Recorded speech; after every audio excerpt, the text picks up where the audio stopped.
Welcome to the Siskiyou Family YMCA Wellness Wednesday presentation, Age Well, Drive Smart. This presentation is facilitated by Fred Casey, who is a volunteer with the California Highway Patrol. And this presentation is designed to support drivers age 65 and above with information about the physical changes that could impact their driving abilities. The program offers valuable health and driving advice, as well as a comprehensive refresher on road regulations to help senior drivers continue to operate their vehicles safely. We hope you enjoy. Okay, that's rule number one taken care of. My name, as noted, is Fred Casey. I am a senior volunteer out of the Reading Highway Patrol Office. Senior volunteers are a group of volunteers who are sworn in to serve the Highway Patrol in the rather mundane duties that are necessary for them in order to keep the officers on the road. That is our job. That is our motive. And thank you all for coming. Age Well, Drive Smart is intended to help you drive as long as you can before you have to give up your driver's licenses. And trust me, if you live long enough, each and every one of you will have to do it. There are 3 ways by which your license is removed from your possession. One is when you voluntarily hand it over.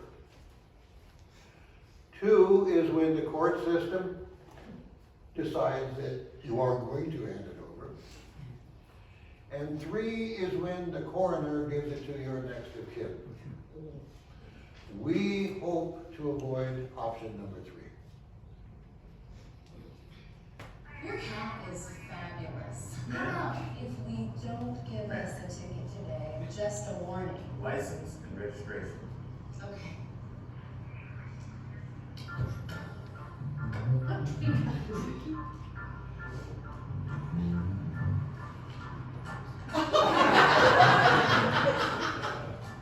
The Truck Monkey, a revolutionary idea.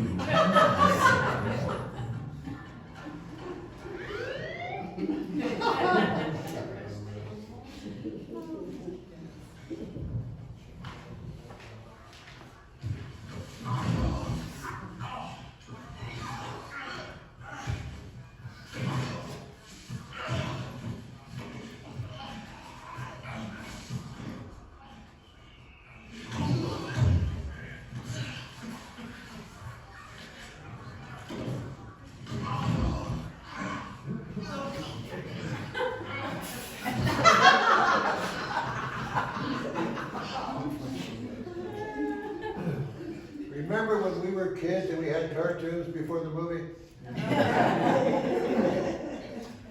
Okay, as I noted, what we are trying to do with this class, or presentation if you will, is help you drive as long as you can safely, without killing anyone, without killing yourself, without causing injury to persons or property, and wander through as long as possible. The worst thing that can happen is not dying. The worst thing that can happen is causing someone else's death. Okay? Keep that in mind. Your job when you get in your car, especially the retired folk that have no job to race to, and you cannot be late, because if you're late, you screwed up, you left too late. Your job is to start your vehicle in one location, get to your destination, and do it without causing any damage, any injury, or any death. That is your job. Not to do it fast, not to do it with style, not to pump out what you think is class. Your job is to get there safely, you, your passengers, and everyone that you encounter on the road. That's your job. Driving has no other purpose unless you're an idiot. We are the generation that first found cars to be a lifestyle. As we grew up, I don't think there's one of us in this room, especially the males, not to be sexist, but that's the way it was then, that could not wait to get that license. The day before your 16th birthday, I'm betting you were just haranguing the folks, making sure they knew you wanted to get down there and take the test. But why is it important now? Anybody, why is it important? Independence. There. Anything else? Safety. Safety, quality of life, medical needs, self-sufficiency, independence. When you lose your license after driving for so long, it is critical to your mind. It is hard, exceedingly hard. But it's gonna happen. We're getting older. As we get older, our muscles age. Our body ages, but our muscles are the reason our body functions. Your eyes operate with muscles. Your arms, your legs, your neck. As you get older, you weaken. As you weaken, you lose the capacity to drive safely. So you have to pay more attention. And you have to obey rules that you used to think weren't for you. We're not making you do anything here. We're giving you advice and suggestions. The alternatives you get with driving can be social activities, family contact, recreation, travel, volunteering opportunities. If I didn't have a license, Corkin, I'd still be waiting in Red Bluff for someone to bring us up here. We're going to go through some issues, some thoughts, some information, and it may or may not be relevant to what you think is going on, but it applies to our age group. You decide if and when you stop driving. No one else does it for you. It can be recommended by many people, but you make that decision unless law enforcement or the coroner are involved. How many know someone that should not be driving? Family or friends? Families. Have you told them they shouldn't be driving? Yes. Were they receptive to it? No. Aha! That is what's going to happen to everybody. You're going to try to avoid it when it comes time. There's no absolute criteria, but it's going to happen. What you need to do now, while you still are ambulatory and you have all your faculties, is you need to look around and find out what your alternatives will be when your license is no longer in your grasp. Are there transportation venues in Wairika? There's got to be some. In Red Bluff, we have an Uber. Our Uber operates, I believe it's from 1 to 1:15 p.m. on Thursdays, every other week. And they say we have a bus system. I know it bothers me on the road on occasion. But when you live in small towns and you live in rural areas, it is not nearly as easy to get around without a vehicle as when you live in a metropolitan area. As you start thinking about this, and you have the YMCA is a great venue for you folks to get together, start talking it over. There's got to be a paratransit facility in this area. Talk to them. Find out suggestions on how to make it easier for yourselves and, as well, those coming after you in age. In 2020, there were approximately 5.2 million people in California at the age 65 and older. Of those, about 80% drove. We're talking old drivers. When I was a boy, we used to refer to LOL, not as laughing out loud. Anybody remember LOL when you were a kid? Little old lady. She was the one that you saw in the Olds 98. She could barely see through the steering wheel, and she had that little, you know what I'm talking about? Yeah, everybody saw her. It's different now. The cars are different, the people are different, the mindset is different. Come 2030, in another 6 years, they expect 2/3 of us to be driving, but that number is going to be 6 million. Old drivers are going to be, and have been for some time, an issue, and they will be forever. If you are 70 years old, now this is statistically speaking, I don't have anybody to swear to this. If you're 70 years old, you have got, a male, 11 and a half years, if you're female, 11.2 years of driving left by statistics. You as a male have 17.7, and this 0.7 nonsense, I'm just doing it because it says it. But you've got 18 years as a man and 21 years as a woman to live. The guys, you got 6 years, the ladies, you got 9.5 years without the ability to drive. These statistics are being given to you so you understand the severity of it, the reality of it. You need to know you're going to lose it. The folks that do without knowing this, they're going to be lost at first. If you have family around, great. If you have friends that can get you around, great. If you belong to an organization that can help you move, get from place to place, great. If you don't, or if you want to enhance that, look around and start looking and working on it now. Because if you're not involved in volunteering, what better place to volunteer than on your own behalf? There are myths out there, just like this myth. The media loves myths. Remember the myth about the Rottweiler, gonna kill you? The myth about the Doberman, the brain is too big for the head. The one right now with pit bulls, that is nonsense, by the way, I tell you that personally. I have worked with pit bulls for 53,000 miles. I transport for an animal shelter. They are not the problem. Pit bulls don't bite people, people bite people. The myth on driving. Driving risks increase with age. That ain't so. And we would be safer if older people were off the road. And that ain't so. Number one, look around and you see the high performance cars going out, and they're more and more high performance, and the drivers are stupider and stupider. I'm telling you, these kids couldn't grab their butts with both ends of the map on the count of 3 if you take it. But if you'll see this, accident rates show the oldest drivers are the safest.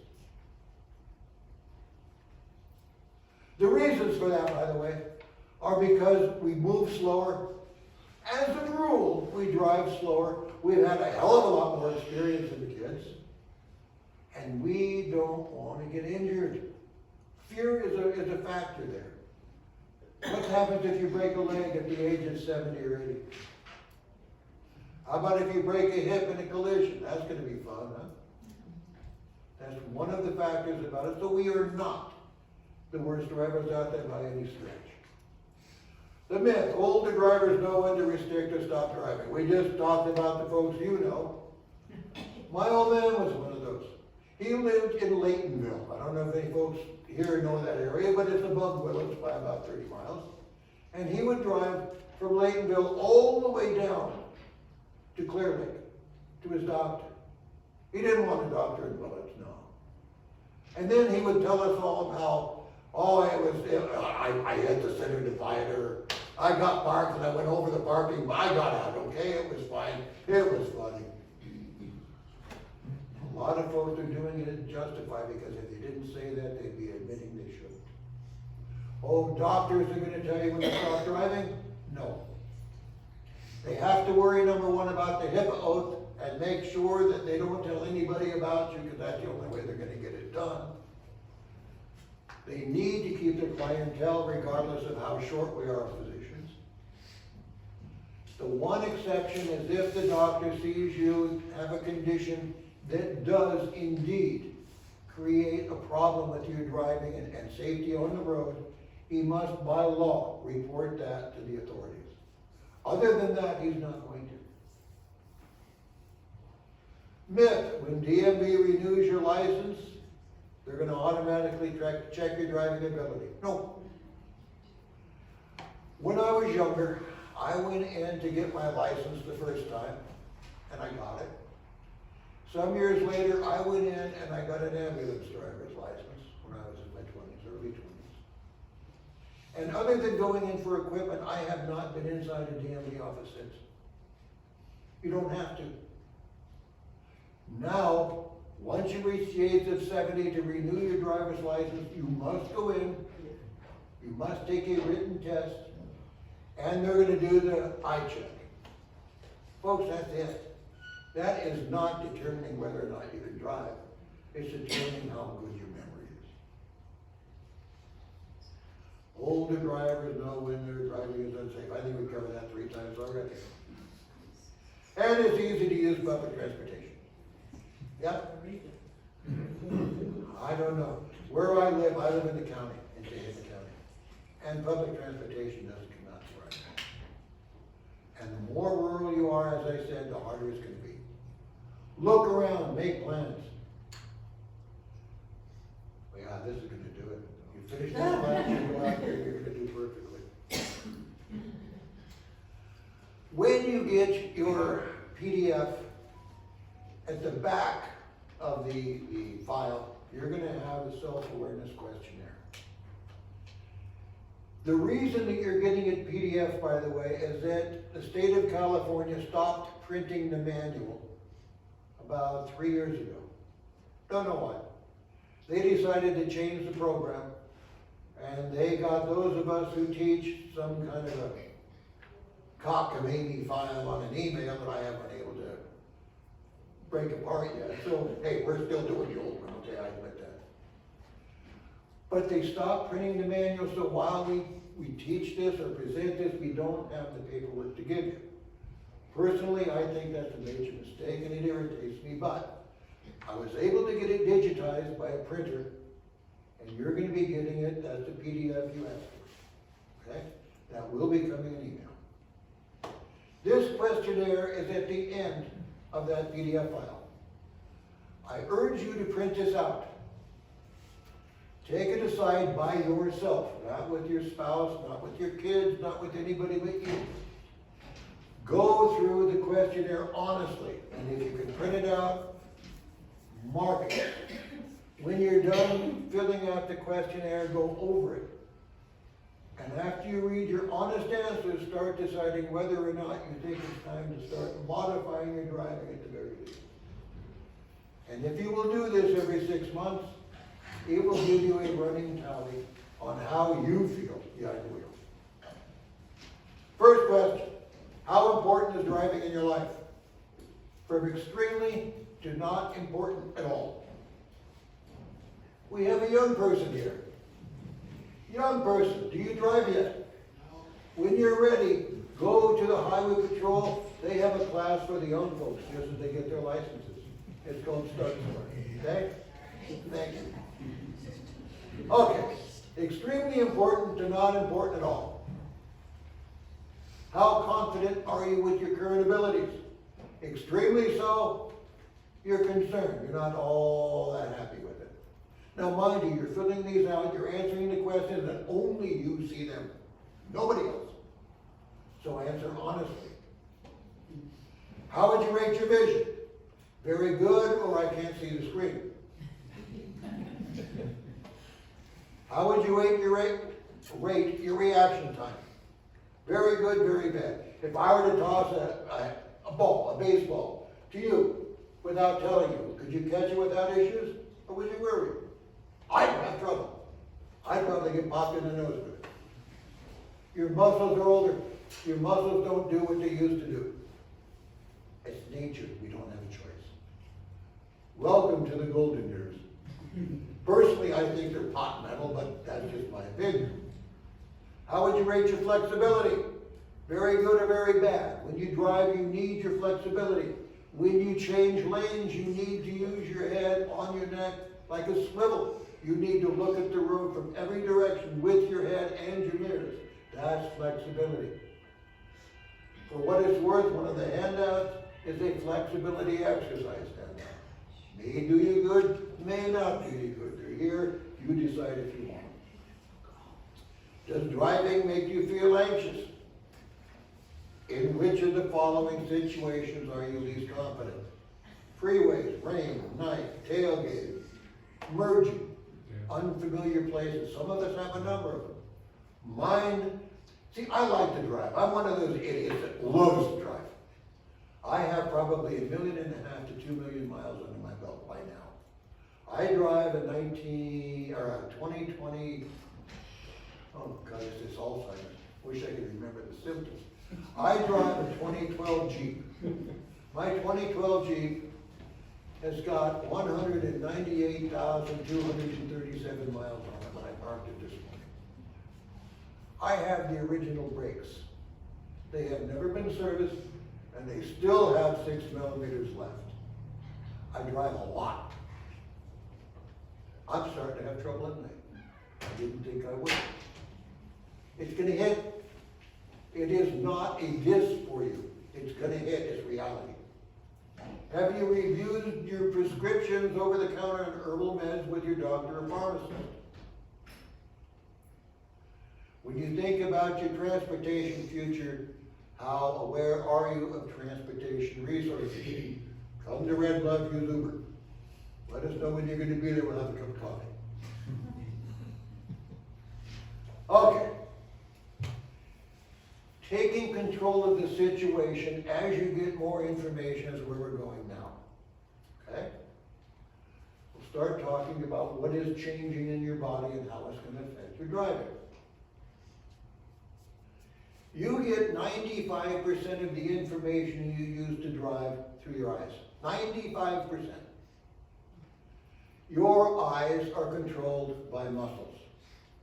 You focus on your retina by stretching and contracting, or allowing to contract, the lens. The muscles around the lens pull it and relax and let it thicken. And that is what does the focusing of the light on your retina.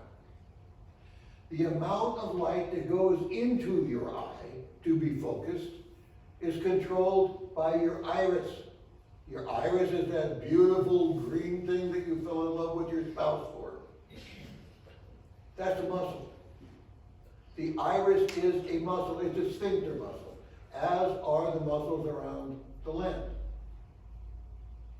They're tired as the rest of you. Visual acuity is when you go to the doctor or you go to DMV and you study the Snellen chart and you read it out. EYQRN. I never could pronounce those, but visual acuity. So you pat yourself on the back. You got 20/20 vision. Atta way to go. Don't pat yourself too hard, because you don't really. You have 20/20 vision in a controlled location, in a controlled atmosphere. The light is controlled and distractions are controlled. That is not real-time information. That is just for them to know that you're going to be able to walk yourself out of the house. That weakens down with the weak muscles in your eyes. Depth perception is the ability to see differences between objects. It's what you use to decide if the car that's oncoming in cross traffic is close enough for you to wait or far enough away that you can make that turn. Depth perception. And again, that is part of aging. Your depth perception is fading. Contrast sensitivity is when you are looking at things that have similar colors, if you will. How many people have driven down a road, usually a urban road, not suburban, urban, rural? Oh, I'm having a good time today. It was that drive that did it to me. You're on the road and you're driving along, and before you realize that you're right next to a bicyclist in dark clothes with a dark bike, wearing nothing light, and it's dawn. You didn't see him. Or at dusk, you have a pedestrian walking down there. Has anyone come to that situation where you're driving and you see them next to your car and you didn't realize they were there before? There. Contrast sensitivity. That again is a function of your eyes getting old. Glare recovery. Glare is when you are exposed to a very bright light unexpectedly, or expectedly, you can't do anything about it.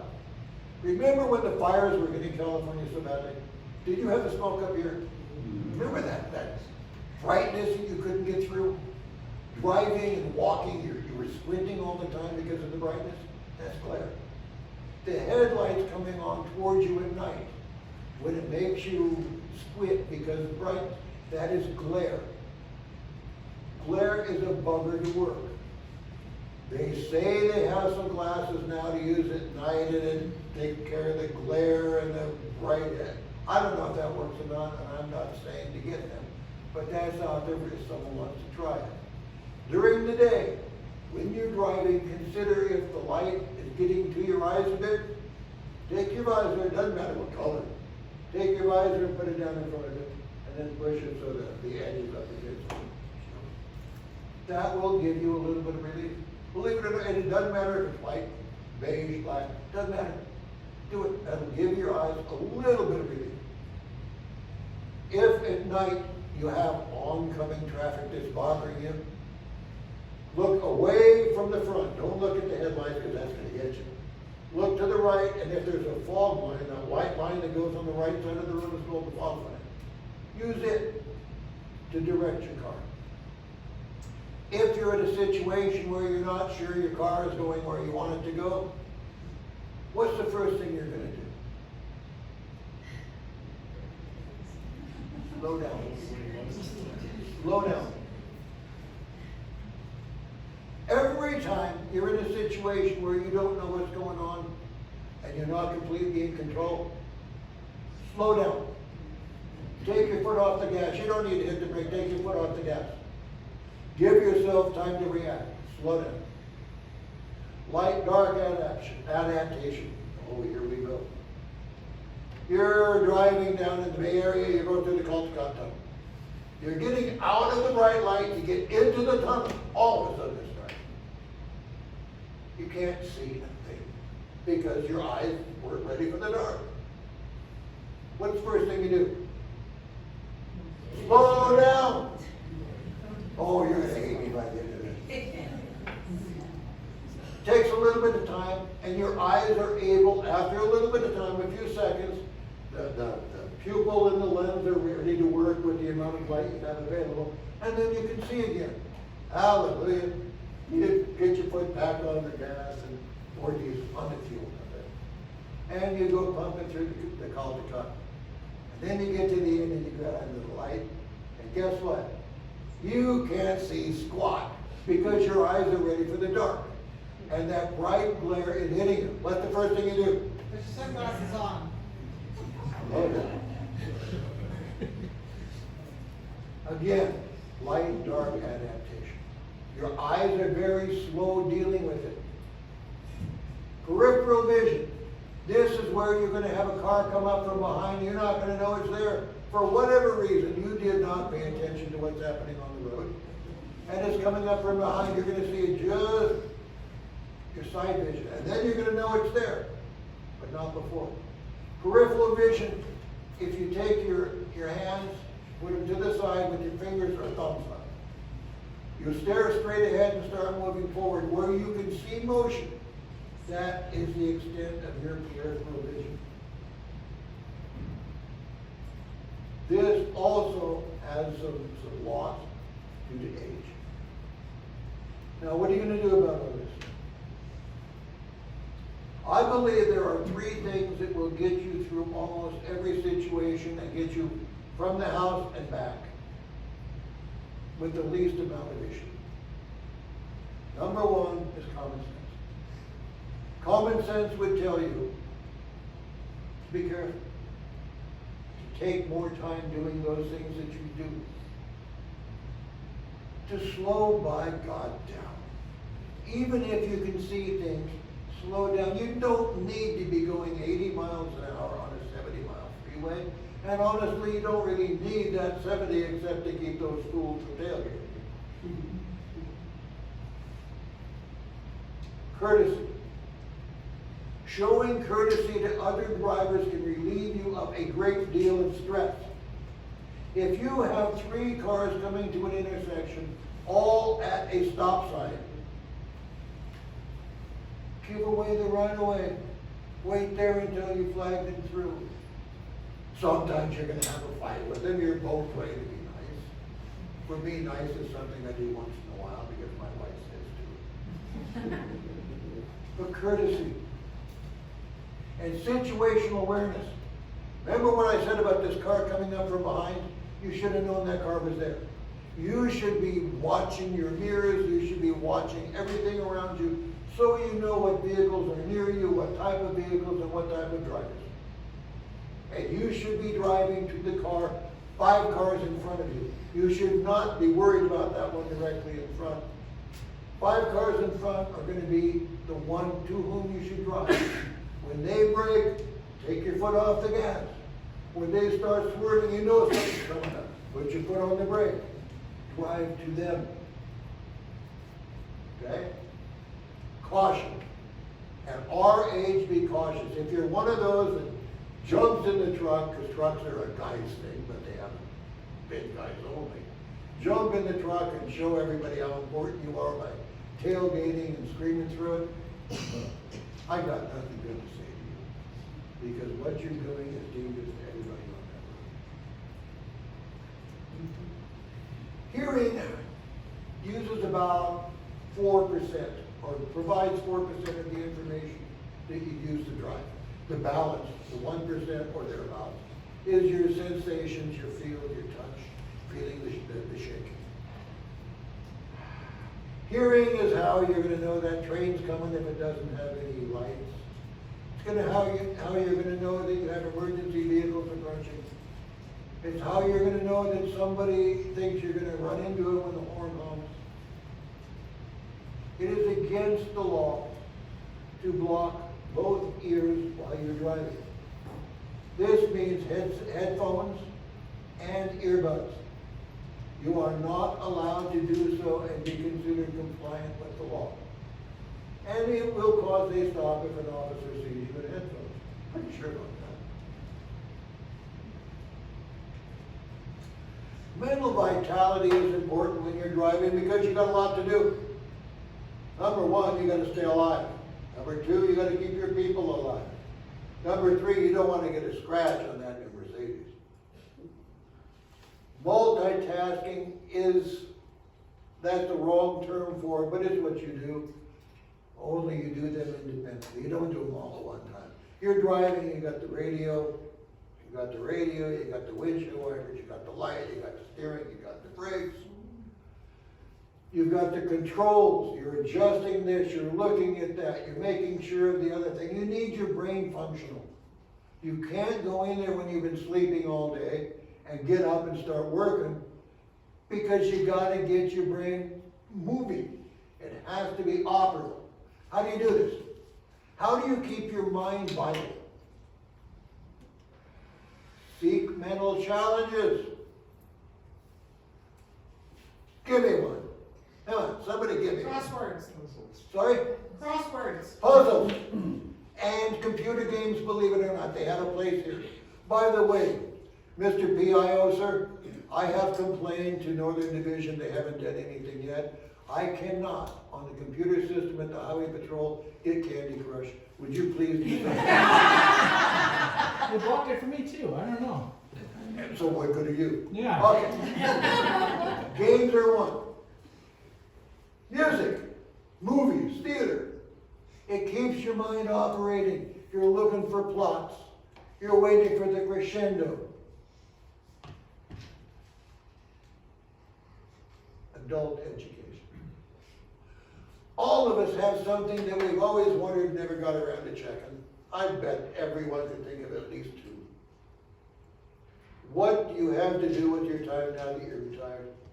How about go to an extension course and learn something? Learn how electronics work. Learn how diesel engines work. Learn how to iron if you're a homebody. Learn how to cook. Use your mind, learn something. Because if you're not learning, you might as well be dead. Physical fitness and strength are important when you drive. Did I tell you that I've driven 1,100 miles since last Sunday? That takes some endurance. I'm saying this from personal experience, not from the what. Takes a little out of you. Our group, our volunteer group has got, well, we're older folk. We have an 84-year-old woman who's a member. Last Monday, she drove 13 hours home from San Diego. in a day. 84 years old. Now granted, she took stops properly. It can be done safely. But you have to have the strength, the flexibility, the endurance, and the balance to do it. You gotta keep your body there. You don't get in a car as a flab and say, well, I can do this. Because something's gonna happen that you don't like. To keep going dancing, I'm told, is one way to keep your flexibility, strength, and endurance going. Now, what I do on a dance floor has never been considered dancing. It's a lot like my golf game that's not considered golf. It's been referred to as a very expensive nature walk, so I try to avoid both. But that can keep you going. Walking. Walking is the easiest, less stressful way of doing it. Everybody can do it. You do not need to go any place special. You need no equipment. Having a partner helps you keep going and keep doing it. Mine was getting a dog, a larger dog. I had leg issues. I got that solved. We got a dog. I'm walking. I'm walking. I'm walking. Whatever you can do to keep your strength up. Don't go flaccid. Half of those over the age of 65 suffer some form of insomnia. 50%, if not half. If you suffer from this malady, we have some suggestions for you. Because if you drive after having less than 5 hours sleep the night before, you are pretty much driving as a 0.08 alcohol blood level would allow you to drive. You cannot pay attention, you cannot react. You have a heck of a way, or a heck of a chance of getting in an accident. You need your sleep. 5 hours.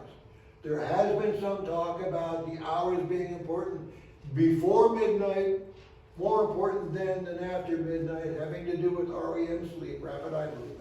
But that has not really been proven yet, it's just a theory. So, if you are an insomniac, here are some things to consider. Number one, a routine. Go to bed at the same time every night and get up at the same time every morning. Hey, we're retired, we don't have to go to work. Same time at night, same time in the morning. But if you're going to try this, don't come bitching to me that it's not working unless you've done it for a month. You are not going to change your body's reactions to things until it has some time to adapt. Routine for a month. If you imbibe in alcohol, do not drink within 90 minutes of bedtime. Do not eat anything substantial within 90 minutes of bedtime.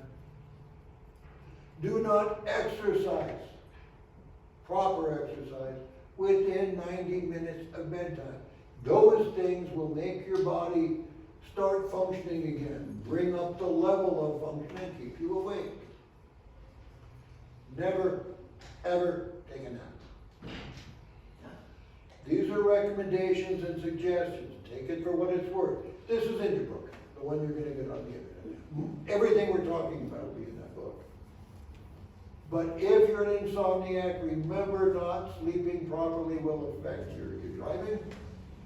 And I've given you what we think will help. If you are not an insomniac, a nap is no problem, but limit it to half an hour to avoid any issues. Nutrition. Nobody here is, well, with one exception, nobody here is under the age of, I would say, 45. You've been eating for a long time. You know how to eat. You know what you're supposed to eat. You know what you choose to eat. We're not dietitians. You know that if you eat poorly, you put yourself in a situation where you can suffer obesity, you can suffer diabetes, heart issues, blood pressure issues, but you know that. We're just bringing it up. Medications. How many medications would you imagine the average person over 65 takes? Prescription medications per day. Average, how many? 4. 4 to 6. Per day. How many over-the-counter medications would you imagine the same person takes in a day? Average 3. You're taking a number of medications in a day. Granted, some are prescriptions, some are by your choice. Prescriptions have side effects.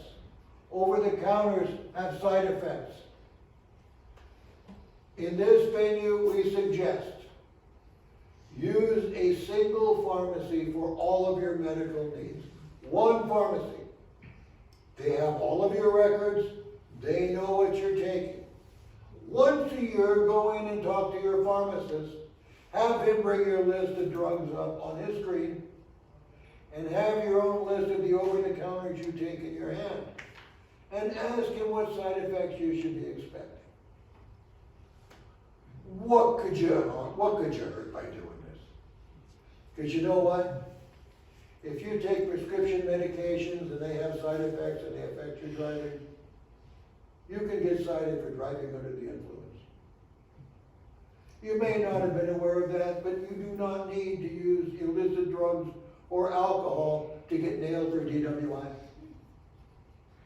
If you get up in the morning and you take your medications for blood pressure and cholesterol and maybe you've got the diabetes meds, and then you're feeling like a cold's coming on, so you pop some Dayquil and a couple of aspirin, and then you get in your car, if you're weaving on that road and you are stopped by an officer of the law, and he thinks that you are under the influence, he will have tests done. And if it is proven that you are driving under the influence of substances, they don't have to be illegal substances, you're nailed. And it is just as expensive as driving under the influence of alcohol. Your insurance will go up, your jail time will be there, your fines will be there. Next, consider going to your doctor once a year. As we age, our weight changes. We get smaller, we get bigger, but it changes. Our activities change. Our medical condition changes. Talk to your doctor once a year. Same thing as with the pharmacist. Do I need dosage adjustments? What do I have to worry about?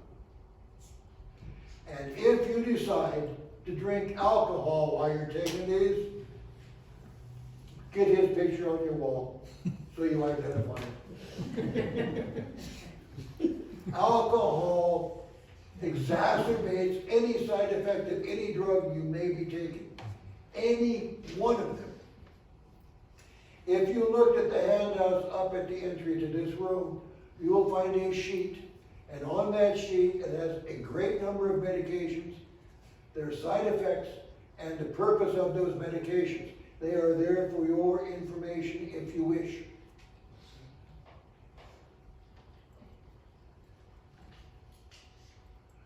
Okay, we'll be breaking shortly. When you are driving, we're getting more into driving now than body. When you're driving, you've got a number of reaction times to deal with when you see something happening. Theoretically, you're driving down the road and you see something happening in front of you. A car is, let's say, a tire fell off and his hub is dragging on the pavement. And you see the sparks coming up. Number one reaction time, you have to realize that that's a problem. Believe it or not, your brain needs to make that decision. Number two, you have to think of what you need to do. You're going to brake, you're going to go around, what are you going to do? And number three, you have to do that. 3 reaction times, anything that you do on the road. If you are driving at 70 miles an hour on our freeway, and where I am, that's the regular, I don't know what it is out there. If you are driving at 70 miles an hour, you are covering 103 feet per second. You are zipping through a football field in less than 3 seconds. That's how fast you're going. That is what the reaction times have to deal with. It's easy to realize it after the fact. Think about it beforehand. This would be fun to do if we had the book out, but it's no longer. Okay.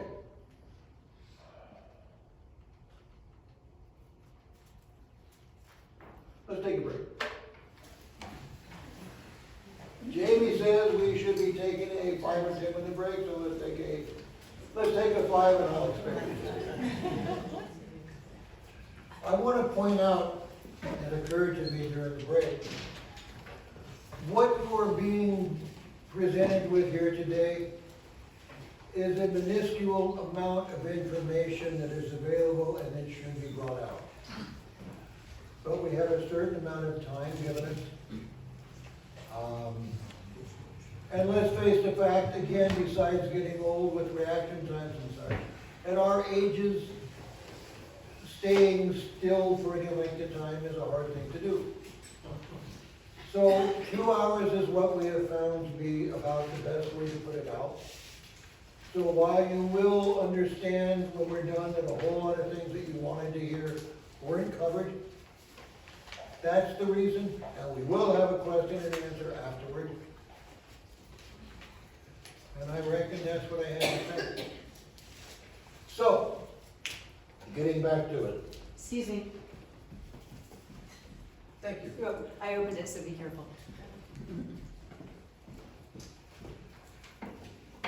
When you're ready to take off, and we're talking now a trip, theoretical trip to an area you haven't been before. Okay, if you're going to Aunt Nell's and you've been there every Thanksgiving, you know how to get there. Let's consider a place you're going to for a vacation that you've not been to before. And let's consider how we're going to get ready to go there. It's going to sound simple. Some of these things you do already, but some people don't. So what you need to do first is plan your trip, then check the vehicle, practice safe driving practices, practice the rules of the road and know them if you don't already, and practice collision avoidance. When you're heading out, let's figure for the sake of discussion, we're talking 150 plus miles. You need to know where you're going. You need to know the phone number for them if you need to contact them. You need to know the address and route. You need to drive during off-peak times if you want to do it in a relaxed fashion. GPS is a nice thing. It is. GPS is dumb as a rock. I live in an area that has been in place for 20 years.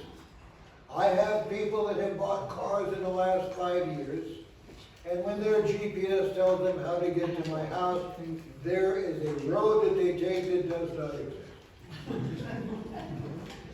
Rely on GPS with a grain of salt, but please, I implore you, if you are going to a new destination, have paper maps on hand. Go through the route on your paper map, and then rely on GPS, but in the back of your mind, know basically what you're going to be doing. If you have the option to find roads with less traffic, do so. We're talking minimizing stress. Drive during off-peak if you want to keep it down. When I moved from Santa Cruz, I used to live in the People's Republic of Santa Cruz, where the sewer meets the sea. We moved from Santa Cruz to Corning, and we did it slowly because we were landscaping and remodeling the house. We would leave Santa Cruz at 2:30 in the morning, and we would leave Corning 3 in the morning, because we knew the traffic flow on the ugly roads. Anybody that knows that area knows that they're on Highway 17. And Highway 17 is the 10th level of hell. We did it because whether it was dark or not, it was still low traffic, light traffic, and no issues.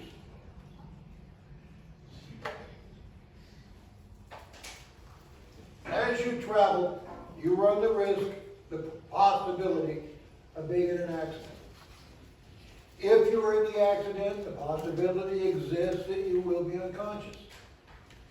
First responders need to know how to deal with your needs when they find you. One of the handouts that is there for you if you wish is called ICE, in case of emergency. When first responders find a victim, they need to know if there are any problems. They need to know ahead of time with medications, maybe went through recent heart surgery, anything they can find out. And by using ICE, they can get a hold of someone who may know. It goes like this. You take your cell phone and you open up your phone book and you make an entry. And the entry is space ICE. That is your entry. Then you go down and you put the phone number and the name of the person in the entry. If you have a number of people that you have available for that, you can make a number of ICE entries. Then when first responders find you and they find your phone, they can make a call, they can find out information that may save your life, and things are good to go. Now, I'm hearing a couple of mine say, yes, but my phone is locked. I need a password, so they would too. What you gonna do? Fill out the paperwork. Put it on the table and take a picture of it with your phone. Use that picture as your wallpaper. So when your phone activates, doesn't have access to the phone, but the picture on there is going to be your ICE information. Consider it, people. It could save your life.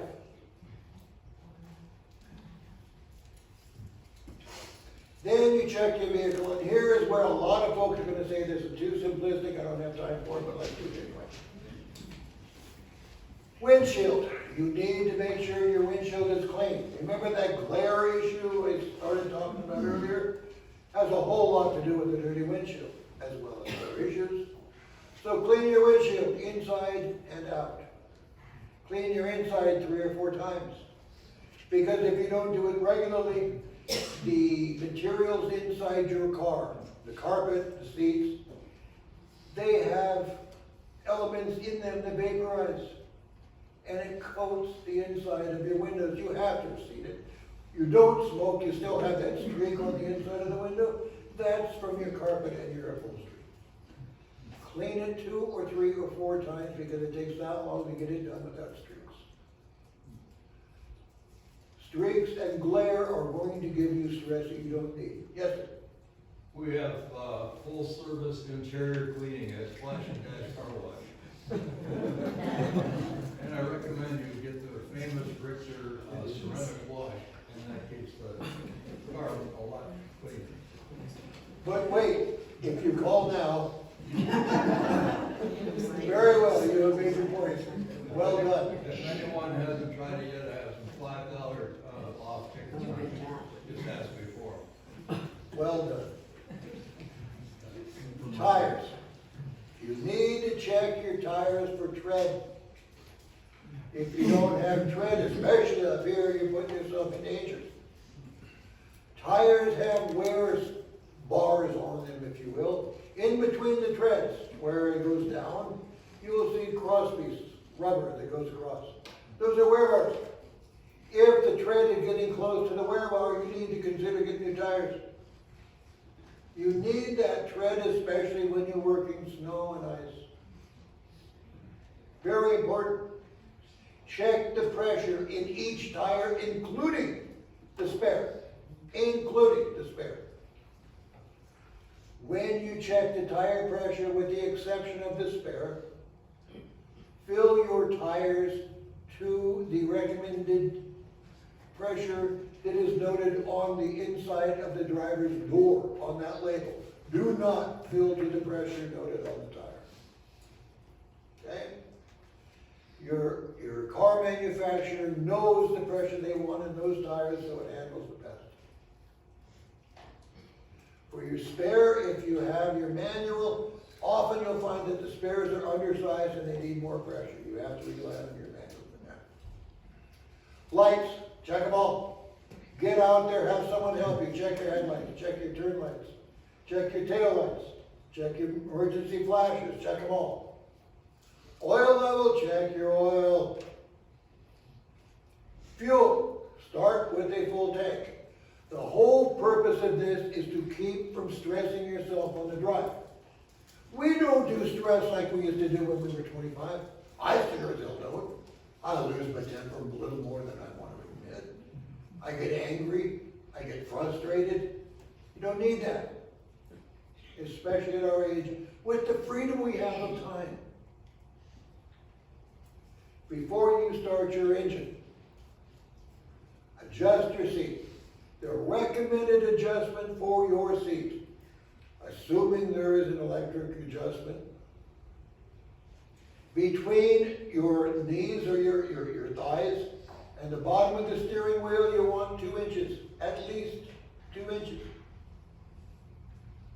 Between your chest and the steering wheel, you want 10 inches. Between the top of the steering wheel and your line of sight, you want 3 inches. Or thereabouts. This gives you the freedom to move and control your vehicle by using the steering wheel, the shift bar. It gives you the freedom to control. Okay? Adjust your headrest. A lot of people pull those damn things out because they're just getting in the way. I can't wear my hat with that thing there. Well and good. Your headrest is one of 3 parts in a very, very important safety system on your car. We'll get there. But you want your headrest to be even with the middle of your head, no more than 2.5 inches away, and if it touches, that's fine. Okay? Now the biggie. We talked about glare a number of ways. Now I'm going to give you another one that will help you with glare and help you driving. When you adjust your mirrors, how are you taught? What should you see in that rear view mirror on the left? The side of your car. The left rear quarter panel and probably a door handle, right? Everybody heard that one?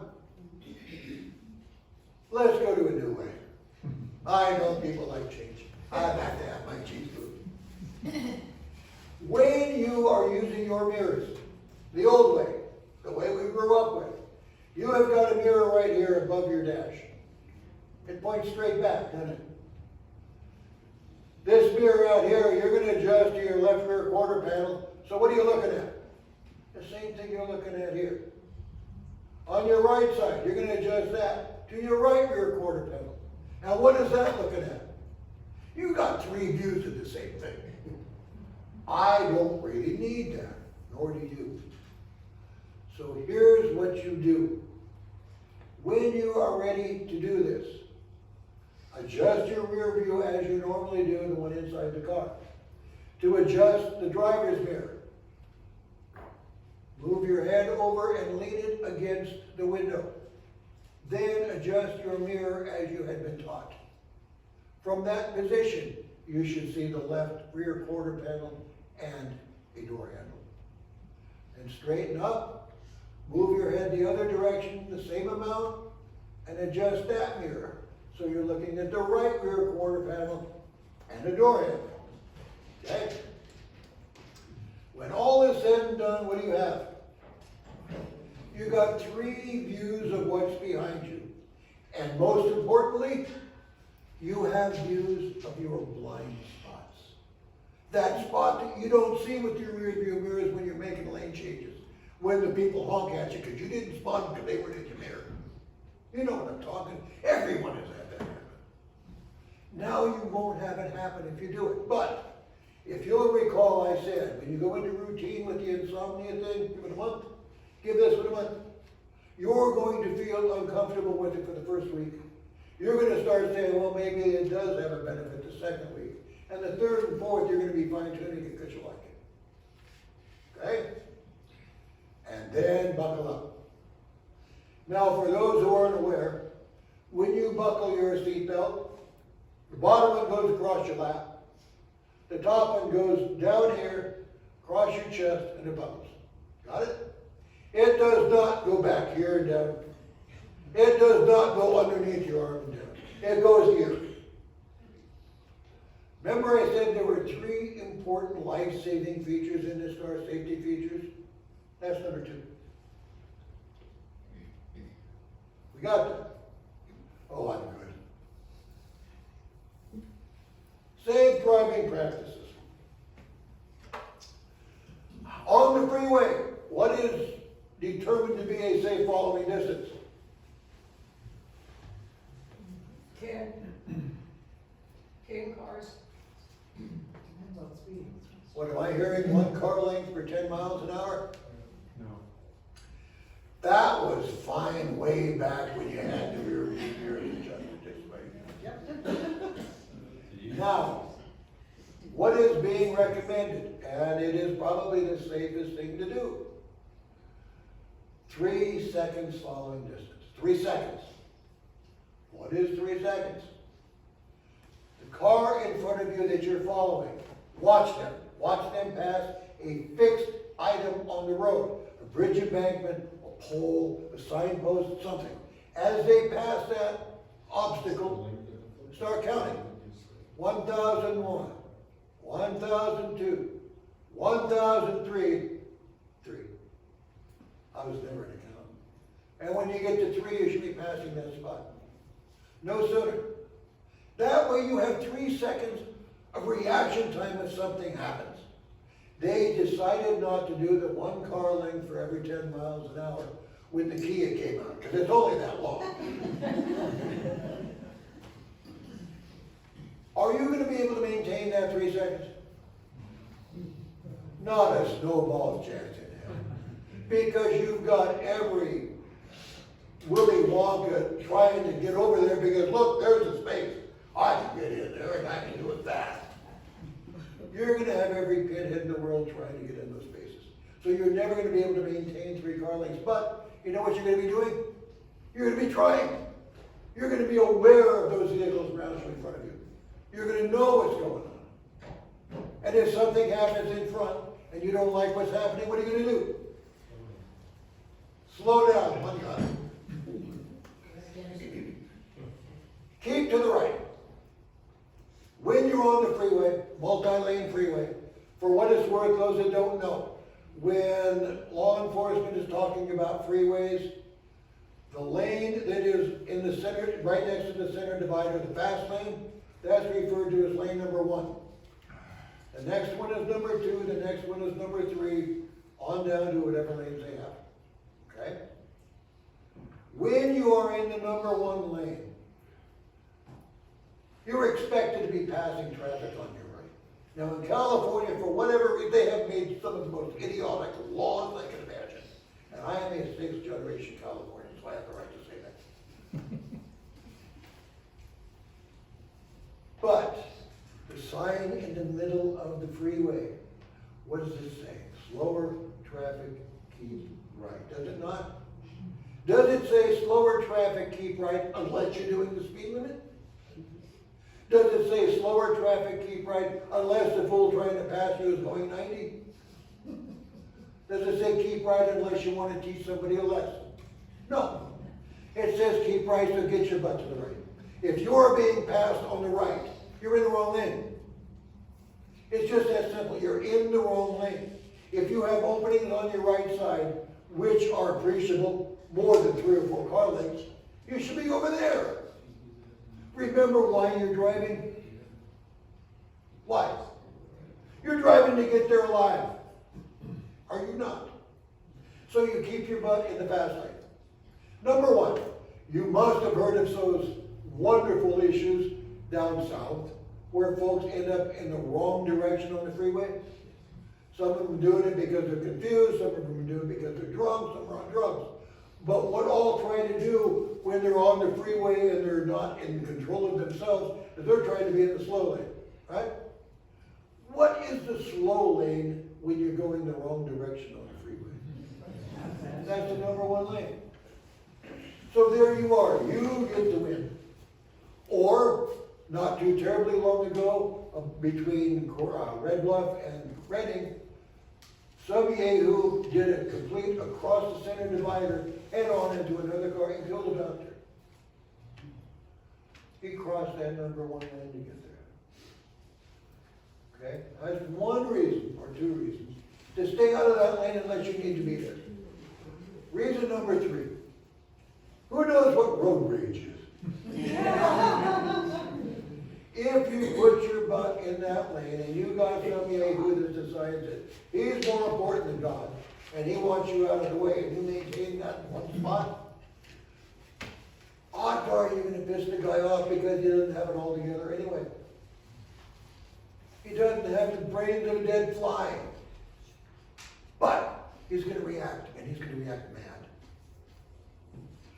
Often what they're going to do is shoot around you to the right, jam in front of you, and slam the brakes on. What's that going to do for your nice mellow driving lane number one? You want to be dead?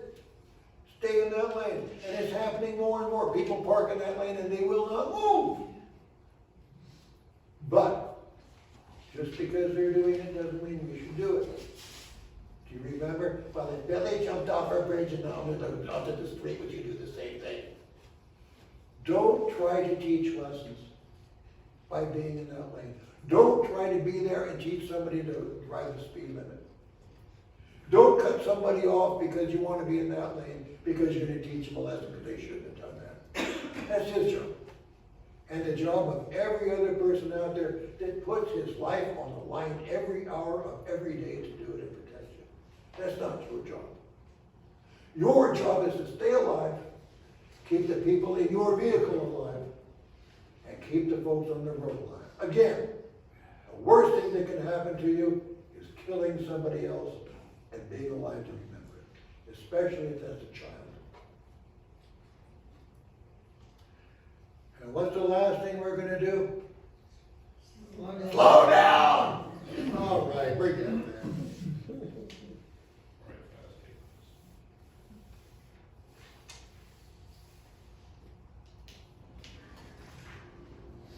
What you're about to see will change your mind about speeding.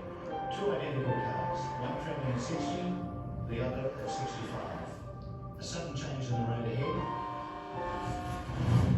Both drivers first react, and then, a moment later, they brake. And things start to get interesting. Now here, the difference is extraordinary. In the last 5 meters of braking, you wipe off half of your speed. So this car is still doing 32 k's when it hits. This one also hits, but only at 5 k's. So no matter how good a driver you are, 5 k's difference up there makes 27 k's difference down here. Those speeds were in kilometers per hour. Miles per hour take it down into the mid-high 30s. That happened in the mid-high 30s. You don't need to be going really, really fast to get hurt. But you can do it really, really well if you want to go fast. Safe driving practices. Stress is one of the biggest problems out there. And that is what we're trying to avoid in this. Find ways to keep stress out of your body and out of your mind when you're behind the wheel. What is job one? Get there alive. Everybody else alive. You don't do that when you're stressed out and you take it out on your steering wheel and your fuel pedal. Avoid distractions. Give me some distractions. Anybody? Dogs running in the road. Okay? Cell phones. Cell phones. Children in the back seat. Children in the backseat. I fully believe that children are God's punishment for enjoying sex. You're right. More distractions. A text message. Text message? Yeah. Eating and Dogs. driving. Dogs on your lap, eating. Adjusting the radio. Those are all distractions. However, cell phone texting, hands in texting, hands on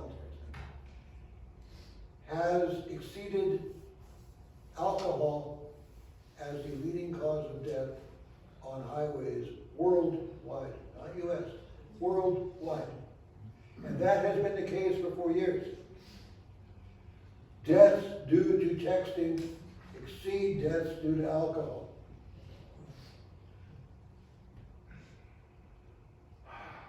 You, if I do my job right, you are going to think of me in less than pleasant terms when we're done here. Because what I'm about to drive into or try to drive into you, you're not gonna like, but you're gonna understand. And I made it my goal to be disliked because of it. Road rage. If you are subjected to road rage, and that means some of you who coming up on your butt, that far away, honking the horn, flashing lights, move over. Just move over. Do not teach a lesson, ever. Because these people are not sane, in my opinion. Sane people don't do that. If you move over and you want to apologize and say sorry, don't. Don't make eye contact. Don't make any gestures whatsoever. Because that cowboy is going to take it as a challenge or an insult. Trust me. The way you're going to get through that without injury is to move over and just keep driving and let him do what he wants and make no responses at all. None. If you cannot get him off you, and he ends up following you, if you choose to try to get off of the freeway, you can't get out of it any other way. Do not take an off-ramp until you can see people and something happening at the end of that off-ramp. Stay on the road, stay in that situation, because it's safer than getting on an off-ramp, getting to a place where there's no people. Think about it. If you can, have a hands-free cell, call CHP. Or have your passenger do it even better. And if you're not aware of it, if you call 911 from a cell phone, 99% of the time you reach a California Highway Patrol dispatch. Goes directly to dispatch. Sometimes it doesn't, but a vast majority of the time it does. You call them, you describe the vehicle, you try to figure out where you are so you can tell them. And do what they tell you to do. Dispatch is trained to do this. But for God's sake, do not respond to them. Remember, besides that 4-ton vehicle he's driving, CCWs are out there. And most of these guys don't have one. They only have half of it. Okay. So distractions are what we're talking about now. This is where you're going to hate me. This is a theater in Hong Kong, and they have a device that activates all cell phones within its perimeter at one time.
how long it takes?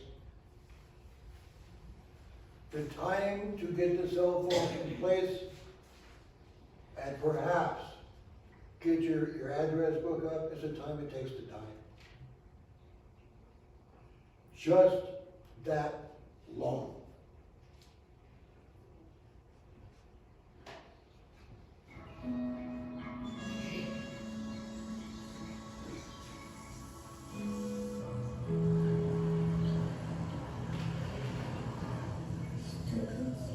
Hey, do you want me to pick anything up?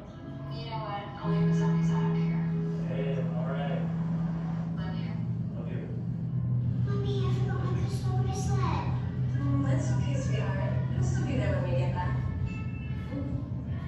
Everyone loves the picture I posted of you.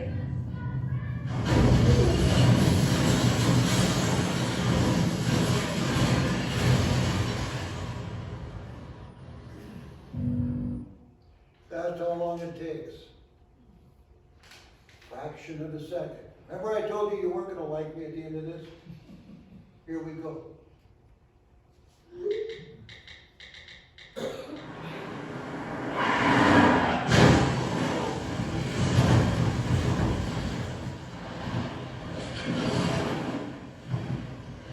These are real videos.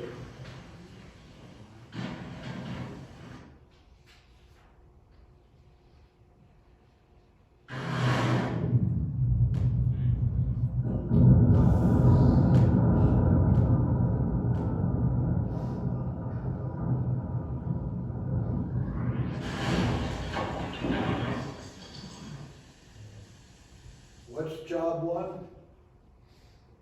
Get there alive. And back, yes.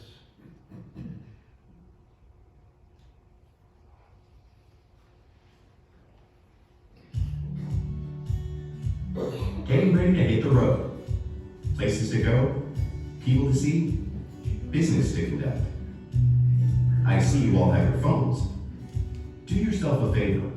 Do us all a favor. Just drive.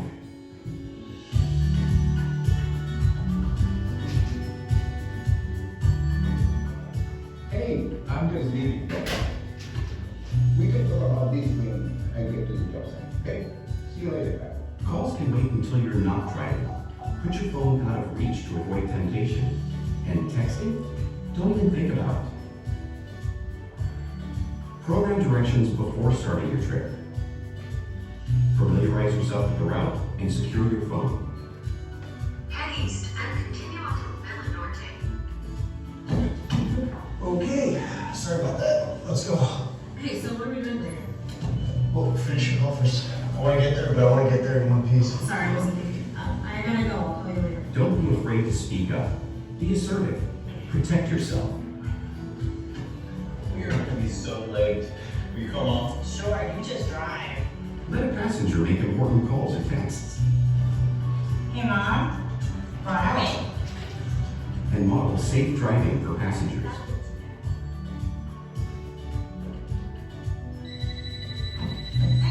If someone is calling you while they are driving, I can barely hear you. Are you driving?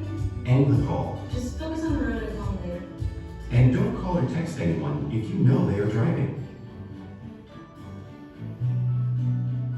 Download an app that automatically responds to incoming calls and texts to let people know that you are focused on your driving. You can make the road safer for everyone. Take action against distraction. Just drive.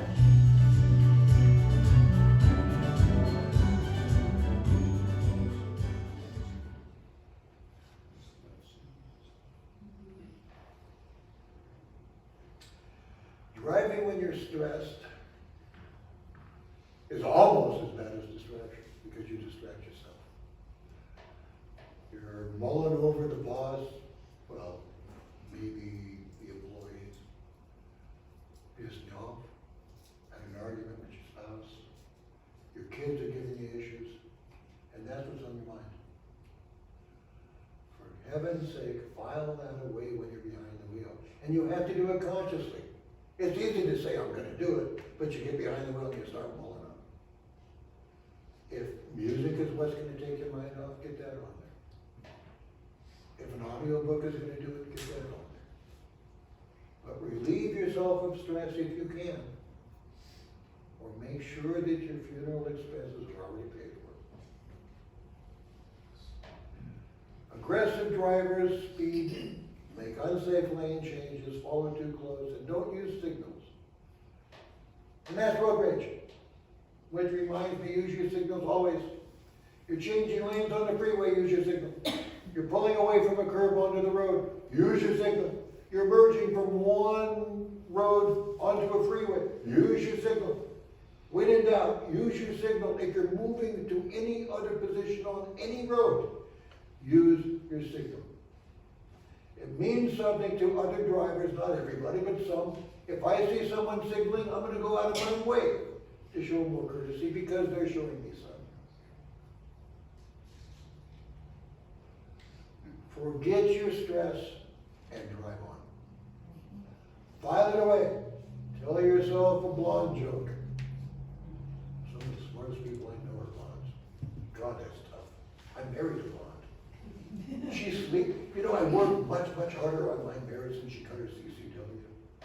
Anyway, forget it and drive on. Rules of the road. Always wear your seatbelt.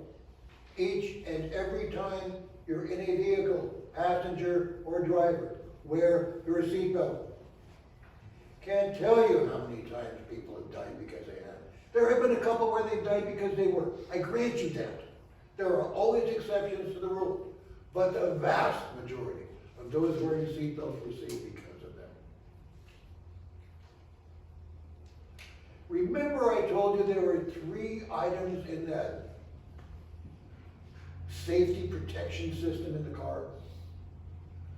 One is the headrest, one is the seatbelt, one is the collision sensor in the front and the back of your car that deploys the airbag.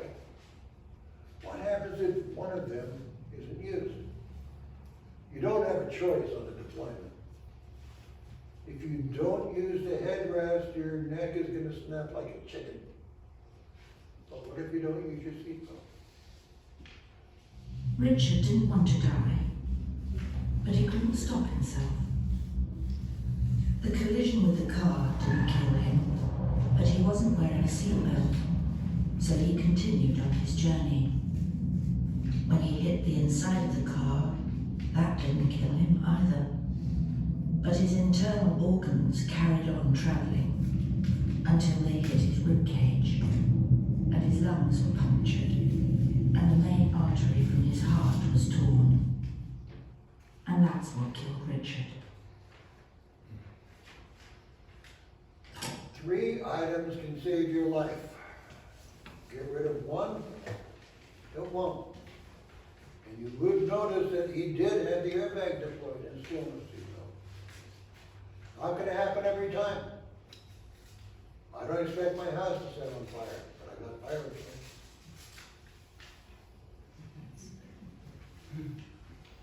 Whenever you're in a car, buckle down. Okay. Stoplights. Red light. What do you do? Green light. What do you do? Yellow light. What do you do? Go like a bat out of hell. That would be a no. Here's the thing. If you see a red light, you will of course stop. If you see a flashing red light, treat it like a stop sign.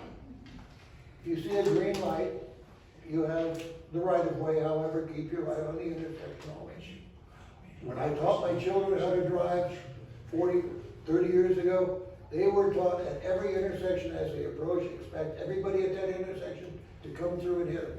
Get that in the back of your mind and you're always ready to react. Yellow lights. If you enter an intersection and the light is yellow, you are not in non-compliance with the law. However, so many folks it's just about to turn red and they're going to goose it because they can get through there and they can get through legally. What a lot of them don't realize is that sometimes on the cross street, there's some pinhead that's in this hot little car and he is expecting it to go green, and he jumps the gun. So he takes off before it turns green. You're going through in a cello as it turns red, and you get T-boned. But hey, you were in the right. You were dead right. Caution, courtesy, common sense, situational awareness. Use it every time, in every venue. You see a yellow, slow down to stop. You're not going to lose that much time. You're retired, where you have to be that fast.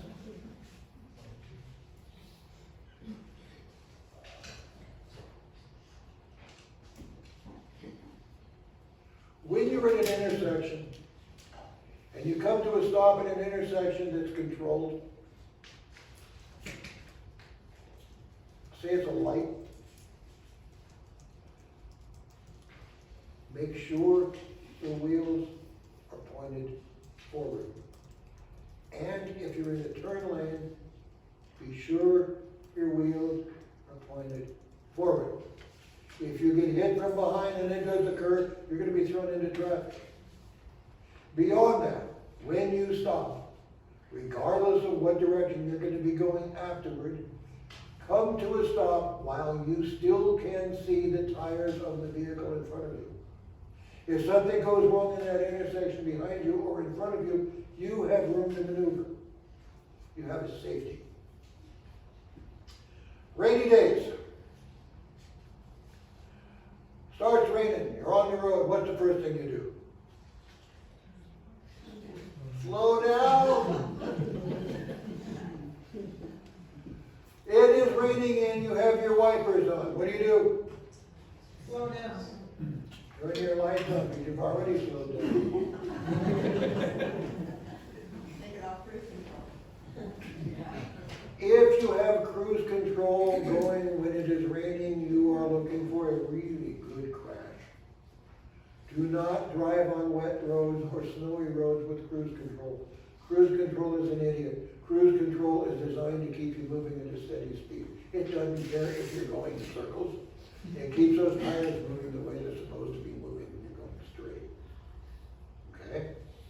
But as far as the lights, turn your lights on when your wipers go. That's the law. Now, how about you folks that have got the lights that come on automatic when you're driving? You're immune. No, you're not immune.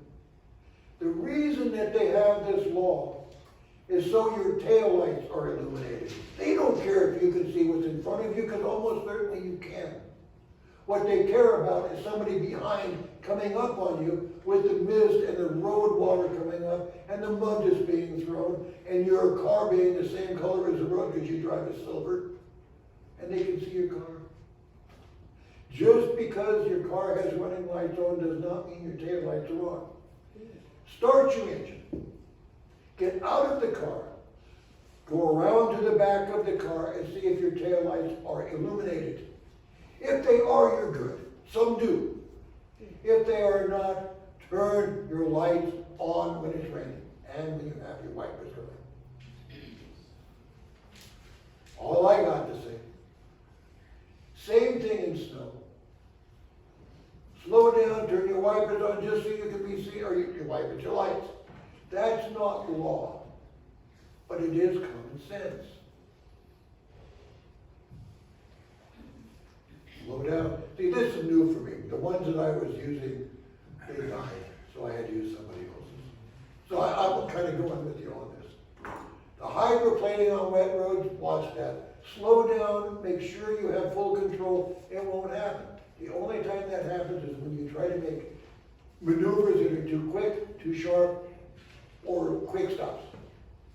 Slowly and calmly control your vehicle. Be aware of black ice, especially up here. We have it occasionally down in Red Bluff, but not often. Up here, I would think it's not uncommon at all. Fog. Do not use your high beams because it will blind you as much as blinding the cars you're coming up on. Use low beams and fog lamps if you have them. You know that white line that's on the right side of the road? I referred to it earlier as a fog line, and that's what it's there for. If If you have a fog, that tells you where you are on the road. You have something close by and you can follow it. If you folks don't know how to drive in snow, you shouldn't be here. You should go out and learn how to cook bacon. Stay home. Yeah. Always carry chains. I'm in Red Bluff, I carry chains. Because occasionally when I do my travel for the animal shelter, I'll go to Davis, to Sacramento, to Truckee, to Bedford, so always chains because you never know where you can be. And yes, I drive a Jeep and I still carry it. Emergency vehicles always have the right of way. Like it or not, they have the right of way. You hear the siren, pull over. I mean, all this is stuff that everybody should know, but apparently not everybody does from what I see on the road. You hear a siren, you pull over. If you don't see them and it sounds loud, pull over. You don't have to see them to get the hell out of the way. You don't. Once you know that they're past you or you are no longer going to be any kind of a problem with them, then continue on. But do remember, if one emergency vehicle passes you, it's quite likely another one is on the way. If you have fire going by, they could be responding, waiting for the paramedics to show. If you have law enforcement going by, they could be expecting another law enforcement officer, or any combination.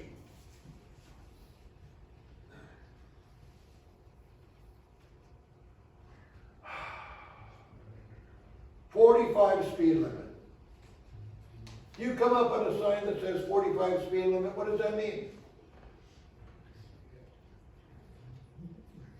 You're not allowed to drive over that speed limit.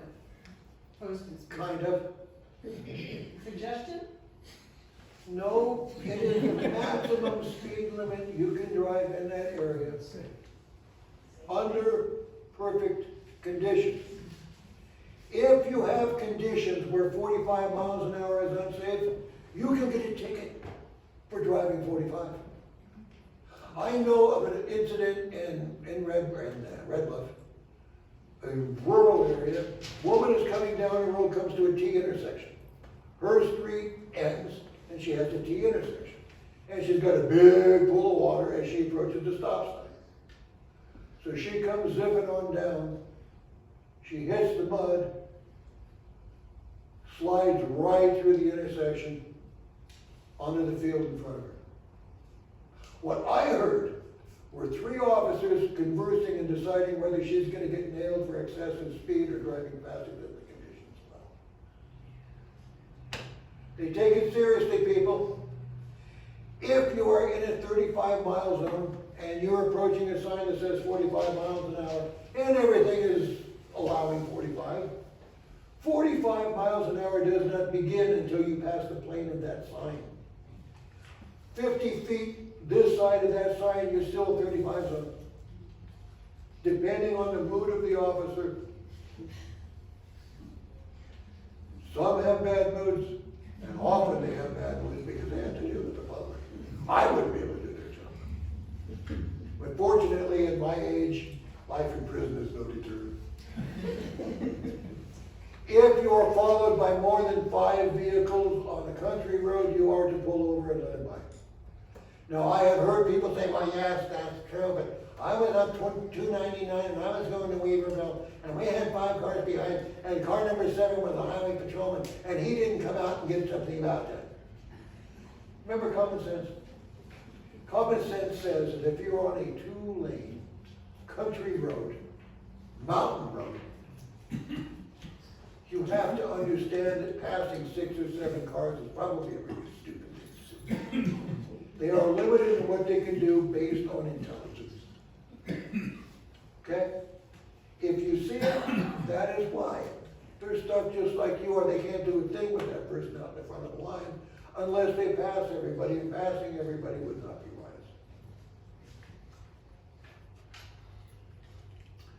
Entering and exiting freeways. So as you're approaching the entrance to a freeway, you got this little road that comes off your street. What's that called? It's called a ramp by some. Acceleration lane. The operative word here is acceleration. You are to get up to the speed of the traffic by the time you try to merge with a freeway. And, highlight here, you do not have the right of way. If you are entering a freeway, you do not have the right of way. Those on the freeway do. You are at their mercy up to an extent on how you're gonna join the freeway. Wisdom says you will just accelerate to their speed, hoping that they have proper distance between vehicles, and you just merge with it like a zipper. Just pull right in and keep the speed going. If you're going 25 miles an hour on an on-ramp, and you join freeway traffic that's going 60 to 80, good luck. I mean, really good luck. The problem is gonna be you, because while you're gonna get nailed from the back, you caused a restriction in traffic. You did not hold up to it. When you're getting ready to leave the freeway, oh, and when you're joining, turn your signal on. That's kind of a please. That's courtesy. If DMV says to do it, but think of it as courtesy. Outthink your car. When you're getting ready to exit, if you have a GPS, make sure that you know what's coming up. If not, just know where you're gonna do it. Remember, freeway signs, exit signs are numerically set. Each one is how many miles from the one previous, or the next one. Okay, you got 691, 692, there's a mile between them. So if you're gonna exit on 693 and you're at 691, you can start moving over to the right. But be in the lane to the right, don't be in the number one lane. Don't be that pinhead that pulls across 4 lanes to take the exit, because you know what it feels like being the recipient of them. Courtesy, common sense, situational awareness. And for God's sake, if they do it, slow down.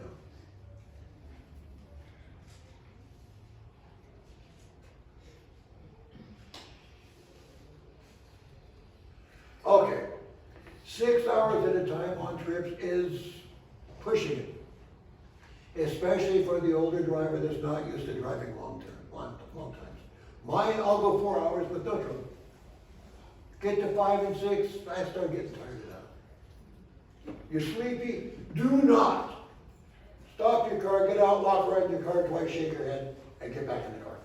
If you're getting sleepy, pull off, find a rest stop. Take a nap if you can. Find a cafe if you're a little hungry. Maybe have a cup of coffee and a piece of pie. Get food in you, get caffeine in you, get awake. 3-second rule for stopping, same thing. You stay that far behind, folks, if you can. Frequent lane changes is an idiotic move, because every time you move your wheels, you give yourself that chance of breaking traction. Good, bad, or indifferent, try to stay in a lane for a while. Okay.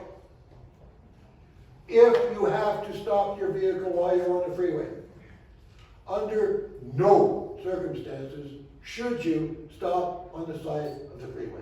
Ever. Ever.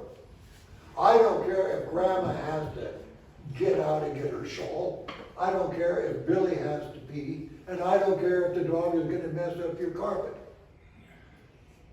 If you pull to the side of the freeway, number 1, you can get a ticket. Number 2, you're putting yourself in a major risk. We'll be going there very, very soon. What do? You find an off-ramp. You take the off-ramp to the end. When you get to the road that off-ramp hits, find a safe place to stop and do what you have to do, even if you have a flat tire. We're talking life and death and sometimes. Okay, and this is why. Remember I told you were going to hate me?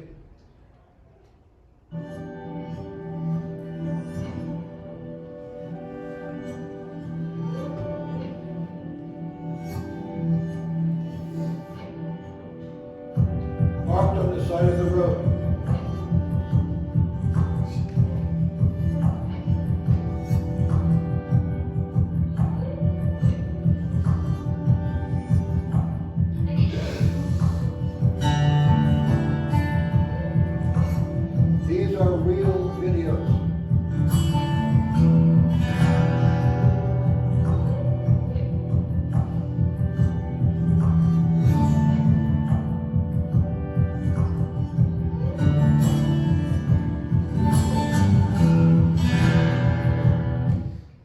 just seen a number of people die.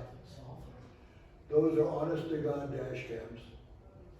You have seen pedestrians die, you have seen passengers of vehicles die, you have seen officers die. Because if you park on the side of the road, there is always some, I run out of adjectives every now and again. But you've got drivers that, for whatever reason, drift into the side. They see something, they target it.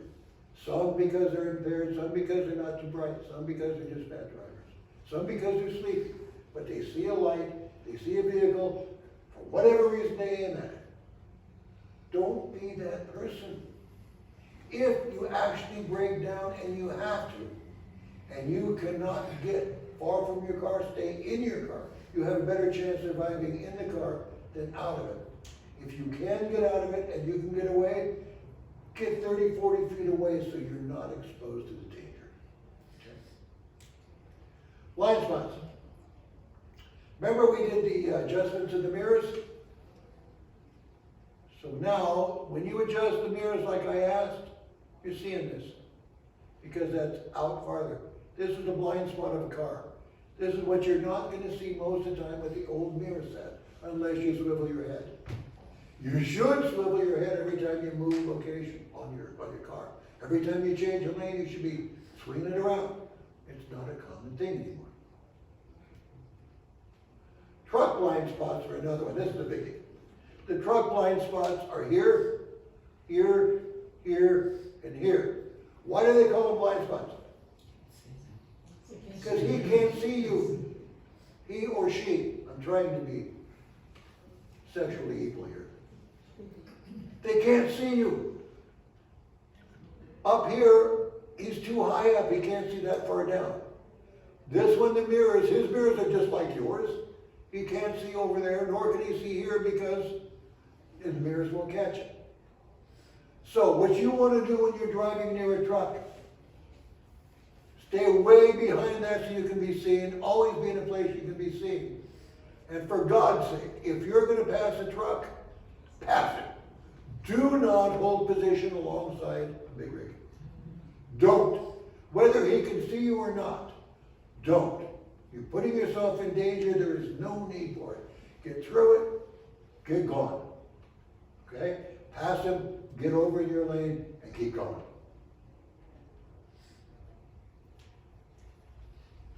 Well, this is the Brooklyn-Queens Expressway behind me. It is here and on highways around the city where over the past few weeks we have placed our camera.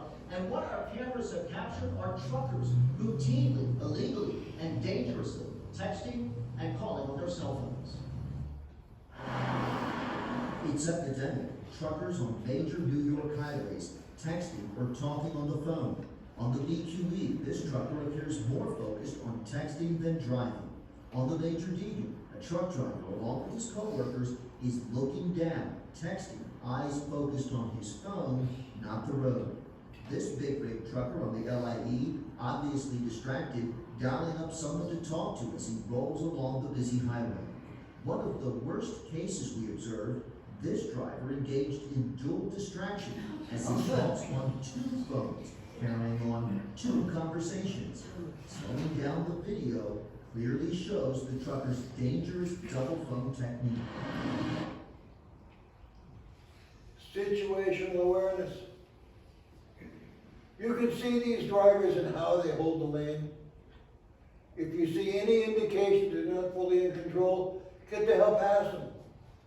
Or stay behind them, but way behind them. Don't put yourself at risk. Remember job one. Get there alive.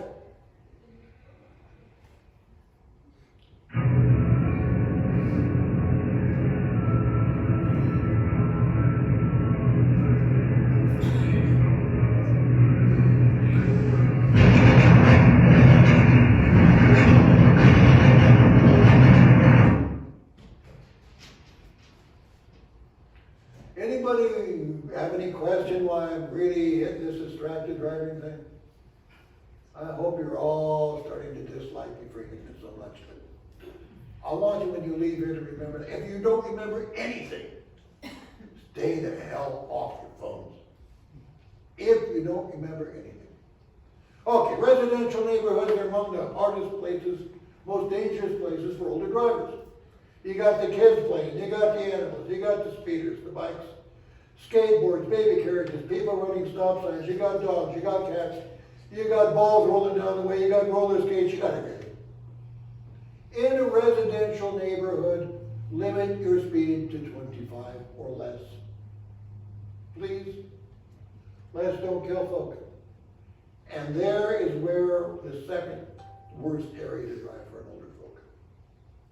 School zones. When you come across a school bus and they have red lights flashing on the sign out, what do? Stop. Stop until when? Until the lights go off. And they're retracted. I'm not saying you're wrong. I wait until the yellows, which come on after the reds, until the yellows stop or the driver indicates they would like to be passed. Some bus drivers are just going to go without giving any courtesy to the drivers on the road. You gotta watch for them. Just do it when you know it's safe, not when it's legal per se. Okay? Legality and safety aren't always the same thing. I remind you of the yellow light incident. When you're in a school zone, 25 miles an hour while school is in session. That is the law. My law, when I pass to school, and I don't care if it's Christmas Day, I'm doing 25 miles an hour. Because those school grounds are used as playgrounds for the children all the time. When school is not in session, the kids are out there. Save a kid's life. Avoid collisions, tailgating intersections, making left turns, backing up, shopping centers. Let's talk about these. Tailgating, we've already talked about. In town, at the lower speeds, 1 car length per 10 miles an hour, that's acceptable and understandable. When you stop at an intersection, give yourself room from the car in front of you by checking the wheels and seeing the wheels. Speed in town is a biggie. Look at the youngsters with their hot cars. I mean, some of these kids have got cars more expensive than I could afford when I was in business. What's with that? Of course, they have products right now. If you can avoid busy intersections, do it if you're not comfortable driving. Turn signals always. For me, there are some always that are always. Turn signals is one of them. Following room is another one. And my third is turn signals. It helps you on the road whether you realize it or not. Keep your head on a swivel. Adjust your mirror so you can see all around your car. If you block an intersection, if you are in the intersection when your light turns red, you can receive a citation. That is called gridlocking. Do not do it. And the yellow signal, if you try to get through and you end up in the intersection, you just gridlock. If you can get through, make sure you can do it safely and no one is going to keep on. Left turns always signal. Some of these just get going. Backing up, regardless of where you are doing it. Many cars now have cameras for backing up. Do not rely solely on your camera. Check your mirrors, check your camera, swivel your head. And check your camera again. Then check your mirrors again. Go 1.5 feet and start all over. Especially when you're in a shopping center or in an area with kids. Shopping centers, the shoppers are no smarter than these morons going 150 miles down a residential street. They're like the fools that have their cell phones dead in front of them and they're walking across the street expecting God to look down and save them. People cannot be expected to be intelligent. You cannot underestimate the stupidity of the public. You can't. But that's just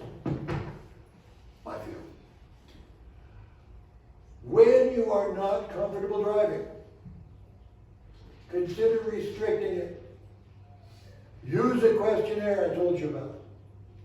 If you're really not happy driving in the rain, keep an eye on the weather report and do your traffic stuff before the rain and after. Make sure you're stocked up. If you don't like night, do it during the day. If you don't like busy, get away from rush hour. Adjust your driving habits to suit what you're comfortable with. If you are not happy driving in unfamiliar areas, consider having someone else drive. Okay, the senior driver assessment is brought up as one of the indicators of whether or not it's time. California Strategic Highway Safety Plan came into effect in 2006. And in 2006, they started this. It is supposed to be helping a whole lot of venues for traffic, one of which is the older driver. I don't know how it is up here, but down where I live, from Willows up, we can see some changes in the markings of the freeways, where it is a brighter paint, they are wider stripes. We see on freeway ramps, if you're going the wrong direction, what you will see is red reflectors.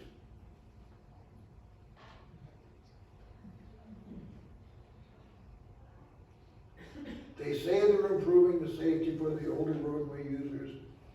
That's how.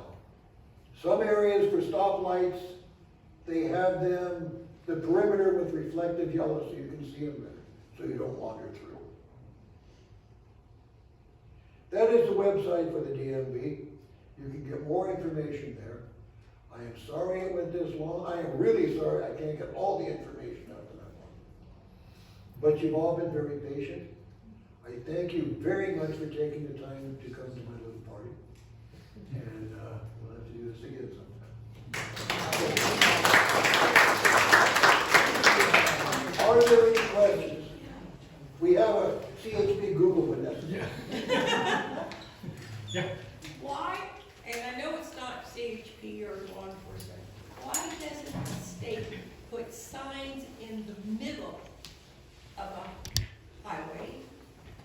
So when you're in the second lane and there's a big rig in the number 3 lane and you're looking for an exit, you can't see the signs. Yeah.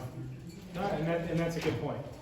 You know, in some of the bigger cities, you'll see they have we have more overcrossings and stuff, but we're pretty limited out here. No, absolutely.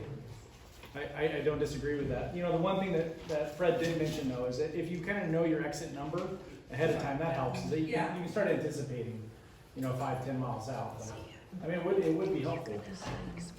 I think so. Yeah. I mean, for me it would. Yeah. Absolutely.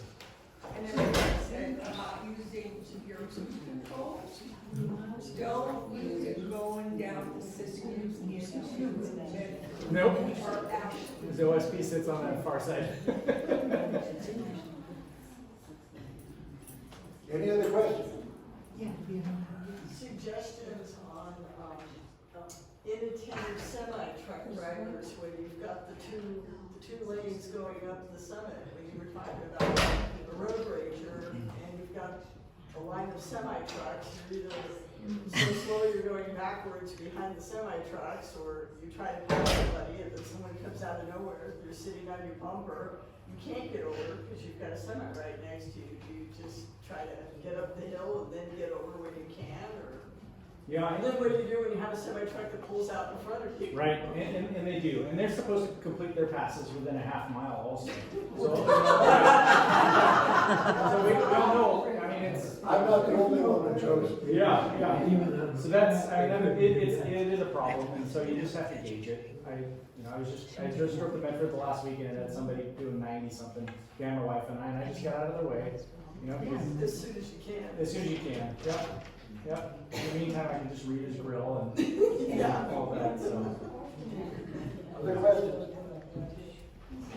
Again, thank you very much for coming. Your certificate. Thank you, Fred. Thank you, Fred.